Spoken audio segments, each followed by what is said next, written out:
Halo Abi, Assalamualaikum. Waalaikumsalam warahmatullahi wabarakatuh. Alhamdulillah. Mau ngapain? Ya, kita mau diskusi sore hari ini. Itu ada pertanyaan itu bagus. Tak baca ya pertanyaannya ya. Ya, Ini pertanyaannya, siapa idola anak zaman now? nah, ya akan saya coba uraikan ya. Karena hari ini penting sekali menjadi idola atau diidolakan, itu juga yang penting. Terutama bagi anak-anak kita gitu.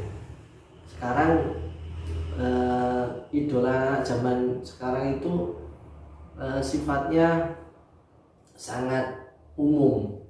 Kalau zaman dulu, anak-anak zaman dulu itu idolanya adalah kakeknya punya idola, budenya punya idola, ayahnya punya idola, ibunya, atau bahkan anak zaman dulu itu sangat mengidolakan sama guru-gurunya. Kalau anak sekarang itu mereka punya idola yang sedikit berbeda, atau bahkan juga menurut saya jauh ya dengan idola anak-anak zaman dulu. Anak zaman sekarang itu idolanya ada yang namanya Mbah Google, itu idola anak zaman sekarang ya kan. Ada juga TikTok. Mbak TikTok itu ya, itu juga idola anak zaman sekarang. Terus kemudian yang sangat seru juga ada Bude Drakor, itu juga idola. Jadi kenapa kok saya sebut mereka idola dan di depan saya kasih nama-nama keluarga? Karena mereka ada dalam keluarga kita. Meskipun kehadirannya kita biasanya tidak begitu terasa ya. Jadi kalau anak-anak kita ajak ngomong, mereka lagi sibuk sama Mbak Google mengerjakan tugas. Kalau kita ajak bercanda, mereka lagi bercanda sama Mbak TikTok, ya kan? Atau ketika kita ajak bercerita, mereka sedang ngobrol dan diskusi sama Mbak Drakor juga. Jadi Nyindir saya. iya, oh enggak, saya enggak nyindir. Ngomong. Jadi mereka punya keluarga sendiri-sendiri, sedangkan idola yang nyata itu adalah keluarga, itu adalah diri kita ya. Jadi diri kita ini sebetulnya yang pantas menjadi idola bagi anak-anak, seperti itu. Terus gimana itu? Kalau anak-anak sudah mengidolakan seperti itu, contohnya ya saya sendiri lah, saya suka nonton drakor gitu. Kamu tersinggung tapi? Oh enggak, saya bahagia. Kamu nggak suka saya lihat? Oh drakor? suka, senang aja. Iya. Hilang deh jujur. Iya, insya Ya, Allah. kalau anak-anak sudah kadung cinta sama itu tadi, ya Google sama itu sudah mengidolakan itu, jadi tidak bisa lepas. Itu gimana caranya? Ya, caranya memang kita tidak bisa memaksa anak-anak untuk melepaskan itu. Tapi yang paling bagus adalah kita memposisikan diri menjadi idola yang disenangi anak-anak. Jadi kita harus mampu memegang, mampu menyentuh perasaan anak-anak atau hatinya anak-anak. Jadi ketika anak-anak ada kita, anak-anak harus merasa bahagia berada di samping orang tuanya, berada di samping ayah ibunya, kakek nenek bude pak yang merasa bahagia, ya kan. Jadi kehadiran kita itu ditunggu anak-anak. Jadi yang pertama harus kita utamakan itu adalah anak-anak harus merasa bahagia. Nah, jadi anak-anak kita sentuh hatinya, kita kita upayakan mereka merasa bahagia, sehingga ketika anak-anak tidak ada kita, mereka akan cari orang tuanya, cari mamanya untuk belajar diskusi. Karena hari ini itu kalau anak-anak itu sukanya bertanya, biasanya itu orang tua enggan untuk menjawabnya. Kalau dulu ditanya ini dijawab ini, ditanya ini dijawab ini, ya kan? Saya nggak ada Mbak Google. Iya, betul. Sekarang itu ada Mbak Google. Jadi ketika anak bertanya kepada orang tua mesti ngomong, sudah tanya aja ke Mbak Google. Nah itu sangat menyakitkan sebetulnya perasaan anak-anak. Jadi anak-anak itu supaya cinta dengan orang tuanya, sebanyak apapun pertanyaan dari anak-anak harus kita jawab. Dan ini harus menyenangkan, harus kita sentuh hatinya, yang kemudian kita sentuh pikirannya, kita sentuh fisiknya, dan juga yang paling penting tadi ya, saya ulangi, adalah kita sentuh rasa kasih sayangnya. Ketika anak-anak sangat membutuhkan kita, sangat senang dengan kita, orang tuanya, otomatis kita akan jadi idola terhadap anak-anak. Ya memang agak sulit kita mengalahkan Mbak Google, kita agak sulit mengalahkan di TikTok ya, atau Tante Drakor, atau Mas Fire, Mas Fire itu Free Fire. Free Fire ya. Mas Fire. Iya, Mas Free Fire itu kakak-kakak Gamers. Iya, gamers itu suka dengan keluarga Free Fire itu juga ada di rumah kita. Jadi mereka senangannya mainan sama Free Fire, bukan sama kakak kandungnya sebetulnya.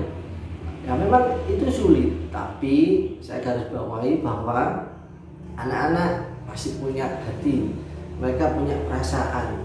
Maka dari sudut itu orang tua bisa menyentuh hatinya anak-anak dengan selalu membuat kondisi anak-anak merasa senang ketika berada di samping orang tuanya. Jangan sampai ketika anak-anak ketemu orang tuanya mereka merasa senep, mules, atau sedih, ya kan? Kalau sudah seperti itu, ujung-ujungnya yang menjadi idola anak-anak adalah keluarga-keluarga baru kekinian tadi. Mereka mengidolakan Mbak Google, ya kan, di TikTok, ya kan, atau Mas Free Fire dan Tante Drakor tadi, seperti itu. Jadi supaya kita tidak kehilangan peran dalam idola anak-anak, supaya kita tetap jadi idola dan anak-anak juga tidak kehilangan peran seorang orang tua, itu kita harus bikin yang itu tadi, sentuhan-sentuhan itu tadi. Iya, betul, sentuhan-sentuhan. Ya, contoh realnya gimana? Ya, sentuhan yang pertama tadi, yang paling utama adalah kita sentuh hatinya. Jadi anak-anak itu punya perasaan, ya kan? Ketika kita tahu anak-anak sedih, kita jangan membuat mereka tambah bersedih. Atau ketika tahu bahwa anak-anak seneng padahal kita nggak suka, ya nggak apa-apa. Kita berusaha untuk menyesuaikan diri terhadap apa yang anak-anak inginkan. Toh itu masih anak-anak. Jadi yang penting untuk menjadi idola adalah yang menyenangkan. Mbak Google dan saudara-saudaranya itu menurut mereka menyenangkan. Nah, kalau kita sudah jadi orang tua atau tidak menyenangkan, habis sudah. Maka kita tidak akan jadi idola bagi anak-anak. Jadi kunci pertama adalah menyenangkan bagi anak-anak. Tahu perasaannya mereka ketika mereka sedih, ketika mereka membutuhkan ngajak ngobrol, ngajak diskusi, orang tua harus hadir. Ya, kalau Mbak Google kan nggak tahu kalau kita sedih ya. Iya, kalau keluarga lain tidak tahu. Yang tahu kan hanya orang tua, tidak tahu keluarga. Baik, tidak tahu baik buruk, tidak tahu. Nah, karena emannya apa? Karena waktu kita terbatas. Jadi orang tua bersama anak-anak itu waktunya terbatas. Hanya sekitar 12 sampai 15 tahun. Selebihnya anak-anak akan punya kehidupan yang lain. Ya, dan hari ini pun sangat berat karena idola yang berikutnya adalah guru, itu juga sudah nggak ada. Jadi anak-anak sekarang itu jarang mengidolakan gurunya. Kalau dulu waktu saya kecil saya punya idola guru saya, yaitu Pak Iskak. Saya ingat sampai sekarang. Jadi, saya dulu juga punya tuh. Oh, waktu iya. TK sampai model-modelnya itu saya tirukan, bicaranya sampai saya tirukan. Iya. Ya, itu bagus. Jadi kita lebih baik meniru manusia sesungguhnya, artinya guru, orang tua, daripada kita menirukan yang lainnya itu yang maya ya? Iya, yang dunia ya, maya. Nggak nyata. Yang nggak nyata itu. Iya. Itu padahal sekarang ditiru. Ya kan, anak kita yang nomor 2 suka niru Mbak TikTok, sedikit nih ting ting tung tung tung tung tung. Ya kan, masa saya nggak bisa nari? Saya bisa. Jadi saya hibur anak-anak, nari juga saya, ting ting tung tung tung. Ya sehingga saya nomor 2 suka. Nanti kalau Fire gitu minta gelut, ya saya ajak gelut, nggak apa-apa. Yang nomor 1 minta diskusi, saya ajak diskusi, nggak apa-apa. Jadi itu bagian dari memegang atau menyentuh hatinya anak-anak. Kalau saya suka drakor. Iya, nanti akan saya sentuh dengan nangis-nangismu. Ya kan, nangis nggak bayar, ya kan, nggak apa-apa. Nanti biar tuntas nangisnya. Oke. Jadi kesimpulannya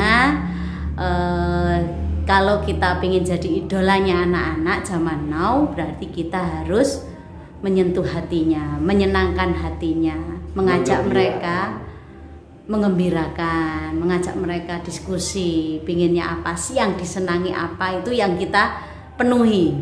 Ya, jadi mereka tidak kehilangan idola dari orang tuanya. Oke. Seperti itu ya Ibu. Iya, betul. Kemungkinan kecil ya. Iya, jadi idola yang utama itu adalah kepala rumah tangga atau ayah. Idola yang berikutnya adalah ibu atau partner ya dalam rumah tangga. Jadi ibu itu juga bisa menjadi idola. Dan yang tadi yang berikutnya adalah guru. Ini penting karena mengawal ilmu. Ini sangat luar biasa peran idola. Jadi hari ini ya karena kondisi seperti ini ya, anak-anak susah cari idola. Seperti yang saya sebutkan tadi, terutama guru. Jadi sangat kurang sekali idola dari guru karena mereka nggak ketemu sama guru. Maka untuk mensiasati hal tersebut, orang tua harus hadir dan menjadi idola yang utama daripada pesaing-pesaing idola yang saya sebutkan tadi. Nah, semoga nanti menjadi amal ibadah bagi kedua orang tuanya, yaitu menjadikan anak-anak menjadi anak yang soleh. Nah, itu amal soleh ya. Jadi ada 3 amal soleh, kemudian ilmu yang bermanfaat, dan amal jariah, yang terakhir adalah anak-anak yang soleh. Insya Allah pahalanya akan mengalir kepada kedua orang tuanya dan guru-gurunya ketika kita bisa dan mampu menjadi idola bagi anak-anak kita. Oke Abi, tetap ya idolanya tetap nomor 1 Nabi Muhammad. Oh iya, ya. Itu nanti ketika anak-anak sudah dekat dengan kita, maka kita baru akan sampaikan bisa idola, memasukkan. Iya, bisa memasukkan idola-idola seperti para sahabat, Nabi dan seterusnya. Tapi kalau kita deket saja enggak, terus cerita Nabi nggak didengerin sama anak-anak, ngajak ngobrol dicuekin ya kan, ngajak nari kalah sama Mbak TikTok itu tadi, ya nggak ada yang mau menghiraukan.